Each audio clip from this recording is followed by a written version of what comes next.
The Chessmen of Doom by John Bellairs, Chapter 6. When Johnny woke up, it was daylight. Birds twittered in the bushes, and the sun had just barely risen above the misty gray waters of Lake Umbagog. Shaken, wet, and scared, Johnny pulled himself to his feet. His body ached, and his mind was still in a fog. Sluggishly, he trudged on down the path and made his way up the long lawn toward the mansion. When he got to the front porch, he smelled bacon and eggs frying, and he knew that the professor must be up. The old man was an early riser, and he was pottering about in the kitchen, humming tunelessly to himself. When he saw Johnny, the professor's mouth dropped open. He had assumed that Johnny was still asleep upstairs, but here he was in pajamas that were wet and knees that were wet to the knees and covered in thistles. And the glazed, groggy look on Johnny's face was not very reassuring. Where had he been, and why did he look so scared? "John," said the professor, turning halfway around with a spatula in his hand. "Do you always go for early morning hikes in your PJs? Your grandmother would have a fit if she knew." The professor stopped speaking because Johnny had burst into tears. Immediately the old man dropped his spatula into the cooking eggs and rushed forward. He clutched Johnny and held him while the boy's body was raked with loud, shuddering sobs. In the middle of his crying, Johnny kept thinking, "I hope Fergie doesn't come down and see me like this." But he really couldn't control himself, and he went on sobbing for quite a long time. At last, Johnny was all cried out, and he slumped into a chair and sat watching listlessly as the professor got him a large glass of water.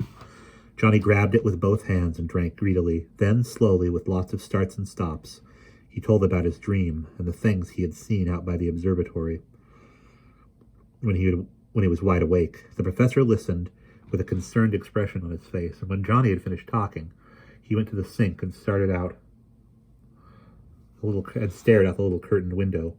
Johnny knew that the professor was trying to hide his feelings. He always stared out windows when he didn't want anyone to see the expression on his face. "Another piece of the puzzle," muttered the professor in a faraway, dreamy voice. "What on earth does it mean? Crazy Annie has the key. That's very clear, isn't it? Clear as mud. What key? What Crazy Annie? If it really is my brother's ghost that is speaking to you, I would like to give him a piece of my mind. He has no business scaring you half to death and dragging you out in the middle of the night so he can babble idiotic riddles into your ear. I wish I knew what was going on." "So do I," said Johnny. "Maybe it'll all be clear to us someday." "Oh, sure," growled the professor sarcastically. "It'll be clear when it's too late for us to do anything." Picking up his spatula, the professor began stirring the eggs again. "What I'm trying to say is this," he went on in a low, worried voice. "I think something bad is going to happen around here, but I don't know what it is. We might be able to prevent the evil thing from occurring if we knew more, but we just have a few bits and pieces of a very incomplete jigsaw puzzle. A ghost, my poor brother's ghost, probably has appeared to you twice, but aside from scaring the socks off you, he doesn't seem to have done anything terribly helpful. Do you know what I think?" "I'd love to know," said Fergie, who had suddenly appeared in the doorway of the kitchen. The professor smiled wryly. "I might have known you'd show up when food was cooking," he said. "As I was about to say when I was so rudely interrupted, I think the three of us ought to go on a camping expedition. This place is giving us the willies, and there's nothing in Perry's will that says I have to stay here in the house every single blasted second during the summer. I hate to act as if I'm running away from a problem, but, well, it'll do us a world of good to get away for at least one night. What do you say?" Johnny and Fergie agreed enthusiastically, and so the camping trip was on. For the rest of the morning, the boys stuffed clothes into their duffel bags, checked the batteries in their flashlights, and began loading camping equipment into the car. The professor cleaned the Coleman lamp and filled its fuel tank with kerosene. He drove into town and bought some bacon and beans and a couple of cans of sterno for cooking out in the open. Then he fussed for about an hour, checking and rechecking his supplies and equipment and poring over road maps. Finally, around noon, he gathered the boys out on the front porch of the mansion and announced that they were ready to go. "You'd think we were going to Mars the way he's been acting," muttered Fergie when he thought the professor's back was turned. In a flash, the professor whirled around. "What was that, Byron Ferguson?" he snapped. Fergie's face got red. I was just saying to John here that I was kind of wondering where exactly we were going to." "I mean, you haven't told us yet." The professor grinned and folded his arms. "No, I haven't told you, have I? Well, it's not exactly a state secret. We're going to drive up the road and rent a boat and putt-putt to an island in the middle of Lake Umbagog. It's a nice woodsy place, and it actually is part of the estate. so we won't be trespassing. We can stay for a night or two, and I'll teach you two to fish if you're willing to learn. Does that answer your question?" Fergie laughed, and then he and Johnny followed the professor out to the car, which was all packed and ready to go. They drove for about half an hour until they pulled up next to a big barn-like building with a sagging roof. A square wooden board with Mike Flynn's Boathouse, Boats for Rent, painted on it in large sloppy black letters, was propped against the side of the building.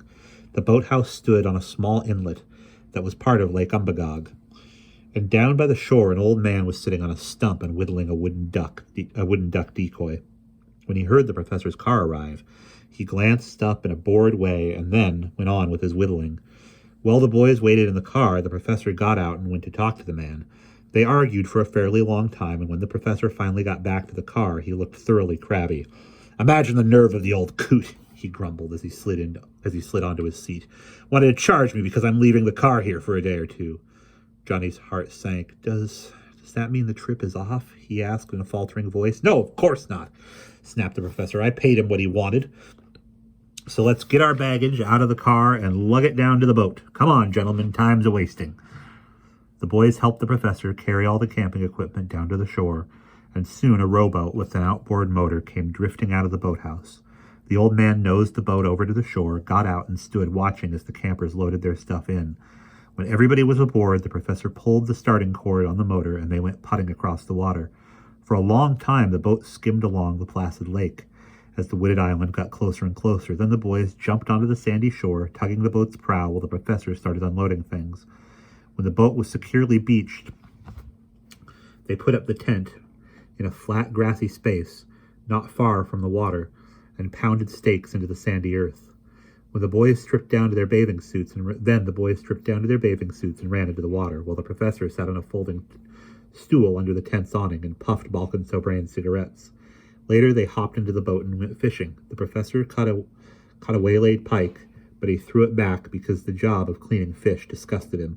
Since their fishing expedition wasn't turning out so well, they decided to ride around the many islands that dotted the surface of the lake. Here and there they saw little cabins with screened porches and wondered whether anyone was staying in them. Sometimes a cabin looked utterly deserted, but others had boats tied up at their rickety docks. When the three campers got back to their island, the sun was setting. Shadows deepened under the tall pines as the professor lit a canned heat fire by the beach and fried bacon in a skillet. He placed a portable grill over the fire and heated up beans and even made a pot of coffee. When dinner was over, Fergie got out his harmonica and played while the other two sang Down in the Valley and Waltzing Matilda and Jolly Jolly Sixpence. Twilight deepened, and the stars came out. The professor told stories about World War I and the strange people he had known in his life. Then they sang some more. They were all beginning to get sleepy. The professor yawned and said that he was going to turn in, but the boys decided that they would take a walk around the island before going to bed. By the time they got back to the tent, they saw that the Coleman lamp was out and the flaps were shut. From inside the tent came the gentle sound of snoring. "Dead to the world," said Fergie with a grin. He looked thoughtfully out across the dark water. In the distance, a tiny flickering light showed where Mike Flynn's boathouse was. Suddenly, Fergie turned to Johnny. "Hey, John, baby," he whispered excitedly. "Let's borrow the boat and go look at one of those islands we saw this afternoon. What do you say?" Johnny was flabbergasted. "Fergie," he whispered, "that's one of the dumbest ideas you have ever had. What if the professor wakes up and finds out that we're gone?" "When we get back, the prof will still be in dreamland," snapped Fergie. "Stop being such a worrywart." "The motor will wake him," said Johnny stubbornly. "So we'll use the oars," Fergie shot back. "They don't hardly make any noise at all." Johnny was startled. He glanced down toward the water, and sure enough, there were two oars fastened in brackets on the sides of the boat. Biting his lip, Johnny paced up and down for a few seconds. "Oh, all right," he said finally, as he turned to face Fergie. "But if we get into trouble, it's going to be all your fault." Fergie shrugged carelessly and started walking down to the shore. With Johnny's help, he got the boat into the water, and then he pulled the oars out of the brackets and fitted the oar locks into their holes. Johnny sat in the rear and tried to act calm and confident, though his nerves were very much on edge. Swiftly they glided away with no sound but the gentle slosh of the oar blades as they hit the water. Fergie hummed "Row, row, row your boat," and Johnny joined in, singing quietly. Soon they were among the tiny islands they had visited earlier in the day. A few cabin windows were lit. and they could hear laughing and the slamming of screen doors and the sound of radios playing. Fergie was steering toward a little island that sat all by itself, a long way from the others. As they pulled closer to it, Johnny began to feel afraid. A tight knot formed in his stomach, and the palms of his hands felt sweaty. "Fergie?" he asked in a trembling voice. Do you feel anything strange?" Fergie grinned. "Nope. You must have had too much of the prof's cooking." Actually, Fergie was lying. He felt nervous too, but he would never have admitted it to Johnny. As they glided closer, they could see a weak yellowish light shining in the window of a cottage on the island, a kerosene lamp. Probably. A rickety dock reached out from the shore into the water, but no boat was tied up to it. "Hey!" exclaimed Fergie delightedly. "How about that, eh? The people must be gone. So we can go in and have a look-see, just for a minute, and then we'll leave, okay?" Johnny felt alarmed. He was normally a very law-abiding boy, and he didn't much like the idea of trespassing, but he knew with a sinking heart that he was going to keep his mouth shut and let Fergie lead him into trouble, because he did not want Fergie to call him chicken. Expertly, Fergie maneuvered the boat toward the dock and grabbed a mossy post and held it while Johnny slipped a loop of rope over the end. As quietly as possible, they clambered up onto the dock and padded toward the shore.